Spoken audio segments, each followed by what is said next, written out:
I have said this before, the mark of a good note or a good piece of writing is to have something said directly and using what could be called plain English. That's number one. Number two, avoid all kinds of convoluted stuff. That means, really, what I mean is that for the reader of the note to have to figure out what it all comes to, and then spend a lot of time on that would defeat the very purpose of this kind of note writing. And three, although three very important really, to be careful about your grammar and not to make mistakes in grammar.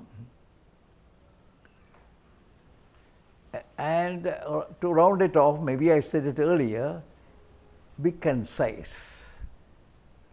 Now all these characteristics or ingredients were violated in a May 5th note by the United States Education Secretary, Linda McMahon, in a letter, 4-page letter, which could have been done in half a page or 1 page, in a letter to the Harvard University. Now that has been there in the papers, and I chanced to read that and see the whole communication, the whole letter, the full text in X.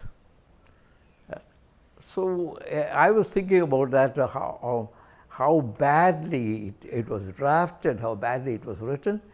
The gravitas of a government communication wasn't there at all, and it was all very convoluted stuff, so that really I couldn't make out what she was trying to tell the Harvard University.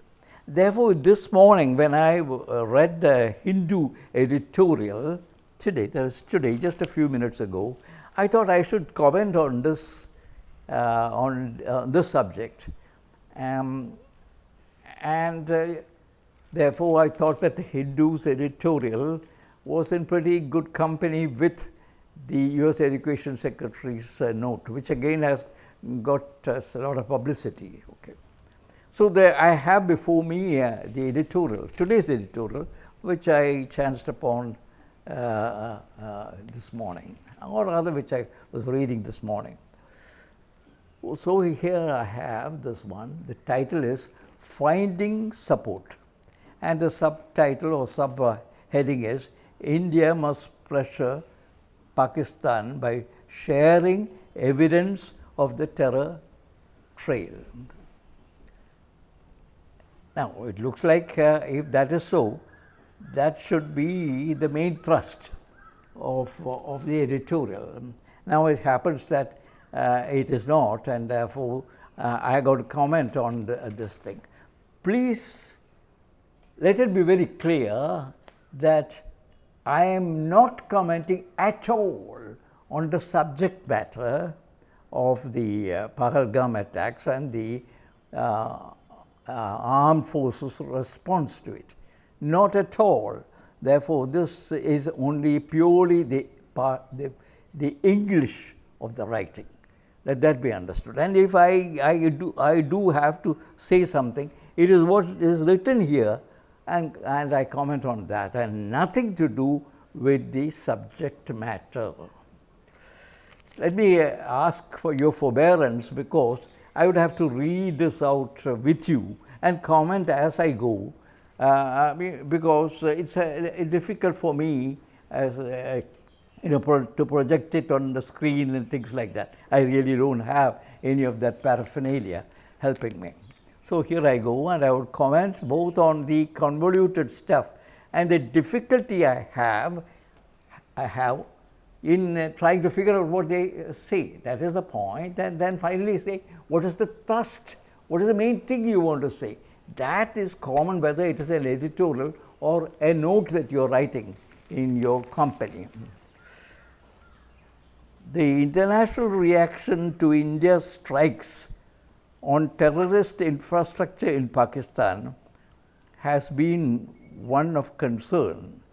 Now, that is a little bit of a vague thing. Why don't you say something clearly? Has been one of concern, comma. So, this been has been one of concern. This kind of thing, is vague. What is it? But muted and non-recriminatory. Okay. Muted and non-recriminatory. So, where are we going? I asked myself, what are we going? What is the purpose of this note, of this editorial? Indicating that for most world capitals, India, comma, India's actions in response to the Pahalgam attacks were more or less expected and even understood. So, that could have been kept at a low key. In any case, is that what you were going to say? Because if that past things, the Pahalgam incident, Pahalgam attacks, and India's response, if it is understood, it is understood over. But then you are going further. While there have been calls for restraint and resolution through dialogue and diplomacy, there has been little action. When you say there has been little action, the grammatical sense is no action.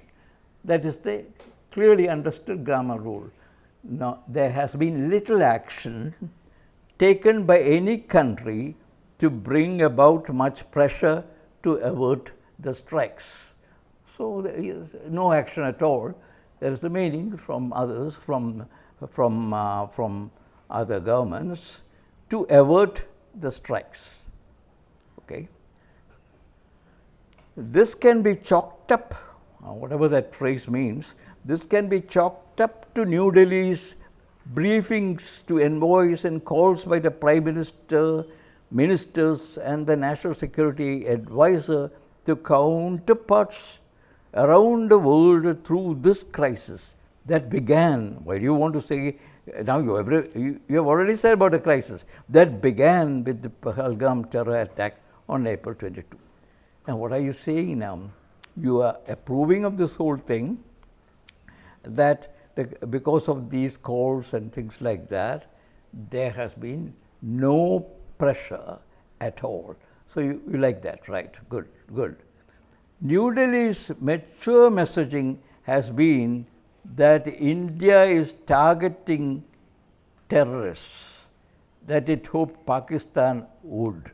Now, that seems to be bad English, or worse, wrong English. Would is an auxiliary, and we should know what this whole sentence means. New Delhi's mature messaging has been that, has been means it has been is the present perfect tense. That means even up to now. New Delhi's mature messaging has been that India is targeting terrorists, that it hoped Pakistan would, especially after the barbaric nature of the Pahalgam attack.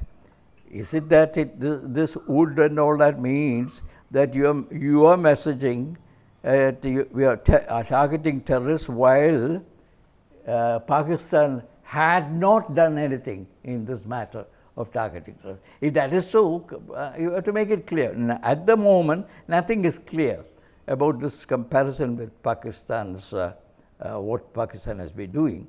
The Indian, so that is left vague. I read it quickly. New Delhi's mature messaging has been that India is targeting terrorists that it hoped Pakistan would, especially after the barbaric nature of the Pahalgam. This is no way to write English. The Indian Air Force operations on May 7th, again, on targets identified with terror groups. Oh, now you are jumping to something else. Yes, from the justification, which is of course clumsily worded, you are now saying about the targeting.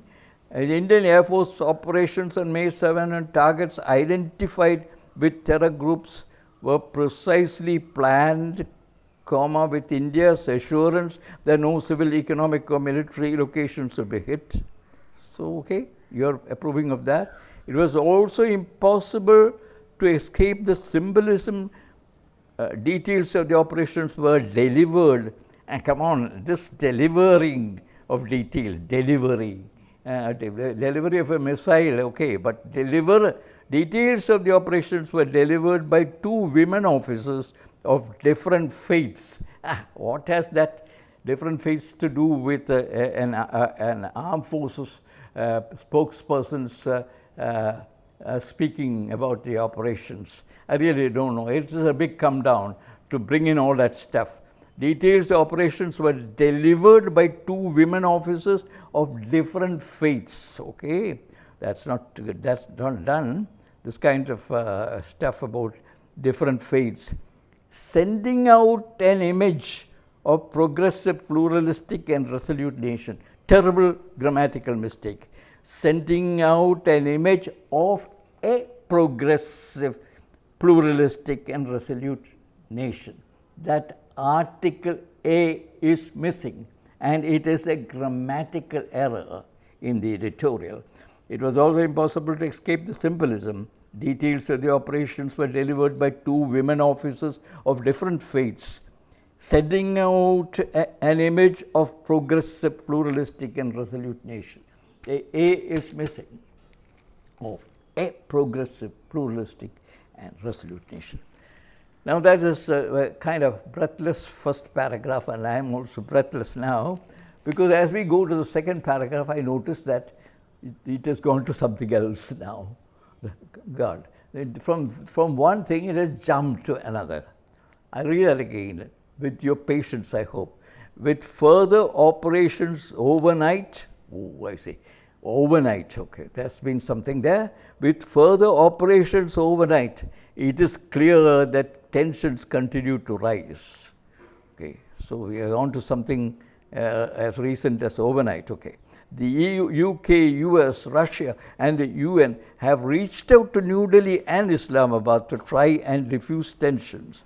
And the arrival of the Saudi and Iranian foreign ministers in India indicates some of those apprehensions.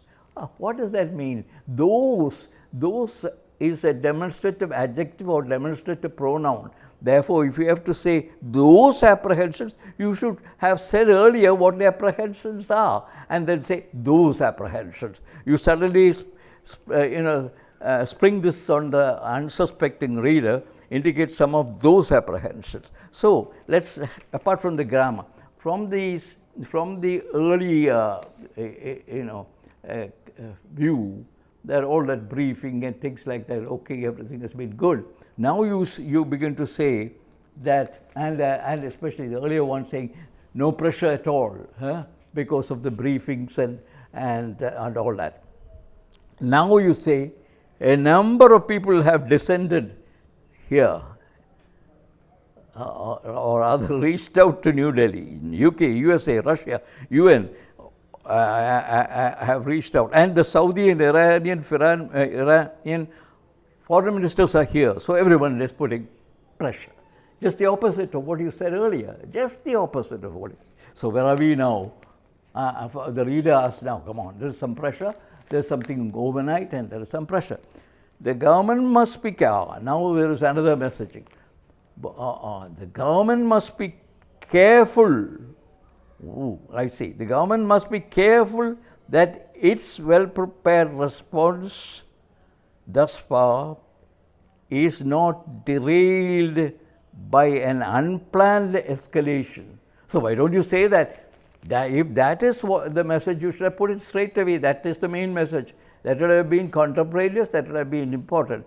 You're saying the government must be careful its well-prepared response thus far is not derailed by an unplanned escalation, especially one provoked by Pakistan.